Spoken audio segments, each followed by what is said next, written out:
B A honours राजनीति विज्ञान semester 1 discipline specific कॉकोस भारतीय राजनीतिक चिंतन में विचार और संस्थाएं idea and institutions in Indian political thought महत्वपूर्ण प्रश्न और उत्तर शीर्षक महाभारत व रामायण काल में सरकार के कार्य प्रश्न महाभारत और रामायण के काल में सरकार के कार्यों का वर्णन कीजिए उत्तर महाभारत और रामायण के काल में सरकार के कार्य कुछ इस प्रकार से हम वर्णित कर सकते हैं।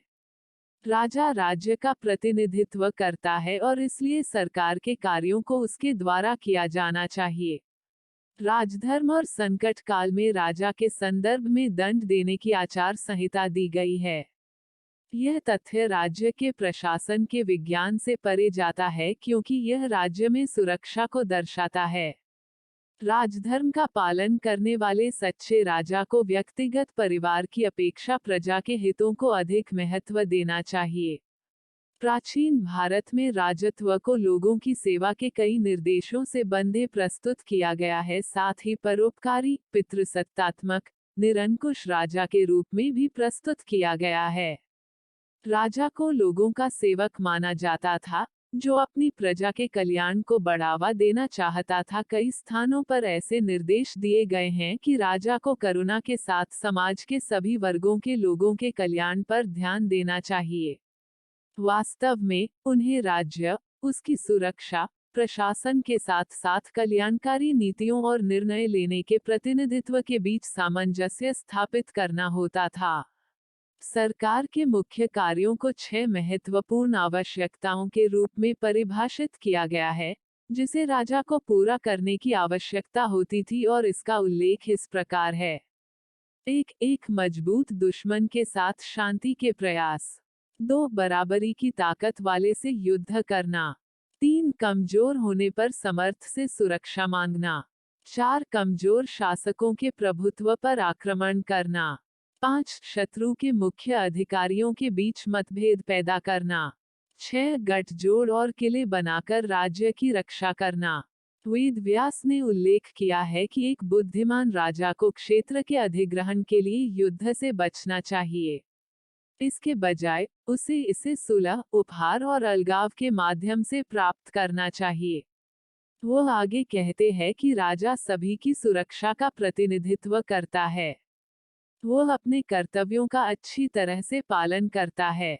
उसे यह सुनिश्चित करना होगा कि किसी भी प्रकार की संपत्ति, बेटे, बेटियों, महिलाओं, वाहनों, आभूषणों, कपड़ों, घरों और धन की लूट का कोई डर प्रजा के भीतर न हो। धर्म का निर्वाह करके राजा देवत्व का सम्मान कर रहा है और अपना ऋण चुका रहा है। राजा को अपनी प्रजा के साथ वैसा ही व्यवहार करना चाहिए जैसे एक माँ अपने बच्चे के साथ करती है। यदि जरूरत पड़े तो अपने लोगों की भलाई के लिए राजा को व्यक्तिगत रूप से जो प्रिय है उसे उसका त्याग कर देना चाहिए। राजा को सदैव अपने शत्रुओं की दुर्बलताओं को जानने का प्रयास करना चाहिए और अपनी दुर्बलताओं को छिपाना चाहिए।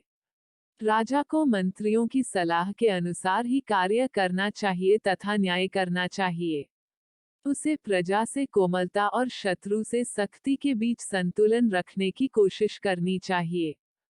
चूंकि राजा राजशाही और राज्य की सर्वोत्तम संस्थाओं का प्रतिनिधित्व करता है, इसलिए उसे सर्वोत्तम गुणों को धारण करने की आवश्यकता है, जैसे कि बुद्धि, त्याग, शत्रुओं की कमजोरियों के बारे में जागरूकता, अच्छा रूप, निष्पक्ष होने की क्षमता और सभी उपवर्गों के लिए न्यायपूर्ण निर्णय लेने में शीघ्रता, व्यवहार में नम्रता, परिश्रमी, दूरदर्शिता, आत्मगौरव के प्रति उदासीनता और क्रोध पर नियंत्रण इत्यादि। महाभारत राजा के पितृत्ववाद का उपदेश देता है। राजा से उम्मीद की जाती है कि वह अपने आचरण, कार्यों और प्रतिष्ठा के बारे में अपनी प्रजा के विचारों का पता लगाने के लिए गुप्त और विश्वसनीय गुप्तचरों को तैनात करेगा। एक राजा का मुख्य कार्य निष्पक्ष न्याय के माध्यम से रक्षा करना, समृद्धि में मदद करना और धार्मिकता को बनाए रखना है। उसे अपनी व्यक्तिगत पसंद या नापसंद के अनुसार नहीं बल्कि लोगों की इच्छा के अनुसार ही कार्य करना चाहिए। रामायण में राम की तरह जिन्होंने सामाजिक नैतिकता की नींव रखी, राजा से अपेक्षा की गई थी कि वो अपने राज्य की प्रजा की सेवा और कल्याण के लिए अपना जीवन समर्पित करे। महाभारत आगे बताता है कि एक राजा को कैसे व्यवहार करना चाहिए, क्योंकि उसे डैख में लिप्त नहीं होना चाहिए और खुद को सच्चाई के लिए समर्पित करना चाहिए। उसके पास निम्नलिखित गुण होने चाहिए: विनम्रता, आत्मसंयम, जुनून को नियंत्रित करने की क्षमता, सुंदर, धार्मिकता, विनय, न्याय करने की क्षमता, अच्छी सलाह परखने की क्षमता, अपनी कमजोरी को छिपाने की क्षमता, शत्रु की कमजोरी का पता लगाने की क्षमता, आदि। राजा को शास्त्रों के अनुसार टैक्स लगाना चाहिए, नहीं तो वह स्वयं को गलत सिद्ध हो जाता है। उसे किसी भी अधर्म के कार्य से खजाने को भरने की कोशिश नहीं करनी चाहिए। उसे अपने राज्य से लुटेरों का नाश करना चाहिए और किसी भी अपराधी को कभी क्षमा नहीं करना चाहिए। उसे अपने स्वयं के खजाने से या प्राप्त धन से अपने आश्रितों की सहायता और लूट के कार्यों से उत्पन्न किसी भी नुकसान की भरपाई करने का प्रयास करना चाहिए। राजा को प्रजा में क्रय विक्रय, सड़कों की स्थिति, भोजन और कपड़ों पर ध्यान देना चाहिए। कारीगरों और व्यापारियों को कानूनों के अनुसार नियंत्रित करने के प्रयास करने चाहिए। इन चीजों और सेवाओं के उत्पादन के लिए आवश्यक श्रम का पता लगाने के बाद ही उन्हें उन पर टैक्स लगाना चाहिए।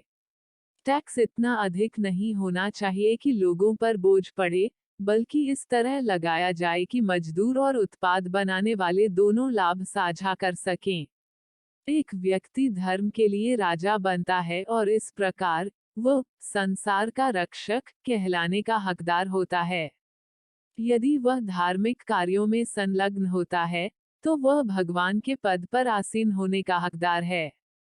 यदि उसके कार्य अधार्मिक हैं, तो वह नरक में डूब जाएगा। इसलिए उसे सावधान रहना चाहिए कि वह ऐसे लोगों को काम पर न रखे जो लालची या मूर्ख हों। प्रजा धार्मिकता पर जीवित रहती हैं, जबकि धार्मिकता राजा पर टिकी होती है।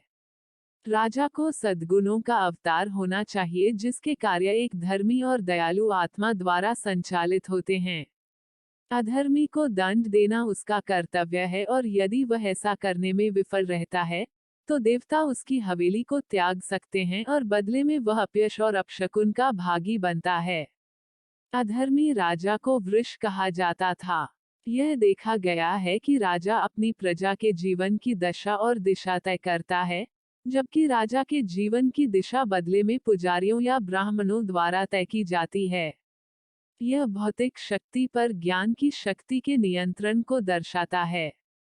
कर्तव्य की कोई भी अवहेलना राजा के लिए उसके जीवन के दौरान और बाद में इतनी अधिक सजाओं को आमंत्रित करती है कि उसके लिए धर्म के मार्ग का पालन करना ही एकमात्र रास्ता शेष रह जाता है। तो कुल मिलाकर इस प्रस्तुति में हमने महाभारत और रामायण के अनुसार राजा और सरकार के विभिन्न कार्यों के बारे में जानकारी प्राप्त की। प्रस्तुति समापन। आपका धन्यवाद। Disclaimer: This notes has been made after a lot of research, yet the accuracy of the answers may vary. The author assumes no responsibility or liability for any errors or omissions in the content of this notes. The information contained in this notes is provided on an as-is basis with no guarantees of completeness, accuracy, usefulness or timeliness.